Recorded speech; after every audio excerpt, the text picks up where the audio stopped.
Tahsan has finally found his চাঁদের আলো। প্রথমে আমি এই ছবিটা দেখে ইগনোর করি, কারণ ভাবছিলাম এটা হয়তো তাহসান ভাইয়ের মেয়ে। মিস্টার বিস্ট এঙ্গেজমেন্ট করে ফেললো, তাহসান ভাই বিয়েটা সেরে ফেললো। এদিকে তোমাদের আর আমাকে দেখো, মেয়েদের সাথে কিভাবে প্রপারলি কথা বলতে হয় সেটা এখন আমরা জানি না। তাহসান ভাই নিশ্চয়ই এবার ভাবছে মিথিলাকে এবার দেখাই দেওয়া যাক। আরো বাংলাদেশে অবস্থা যায় এবছর, শীতের উঠে দাঁড়াইতে পারতেছি না। একজন সূর্যগ্রহণ, একজন সূর্যের আলো। আমি তাহসান ভাইয়ের পোস্টের নিচে গিয়ে কমেন্ট করছি, আমি একটা বিবাহিত মেয়েকে বিয়ে করতে চাই। How did you get the চাঁদের আলো? আই ব্রট দ্য চাঁদের আলো।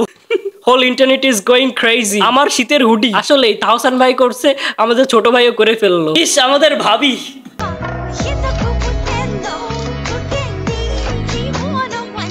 মাশাআল্লাহ মাশাআল্লাহ, কিসি কা নজর না লাগ যায়। চাঁদের আলো, প্রথম আলো। মানুষজনের রিয়াকশন কিছুটা এখন এমন, ডিভোর্সের পরেও যদি এমন সুন্দর বউ পাওয়া যায় তাহলে ডিভোর্সই ভালো। ভাই, he is Tahsan, you know, তোমার আমার মতো কেউ না। সে চাইলে এর থেকেও বেশি সুন্দরী হয়তো পাইতো। I cheated on him, how is he happy? মানুষজন কি বলতেছে, ক্যারির ভিডিও কমেন্ট করে দিছে। Who is she?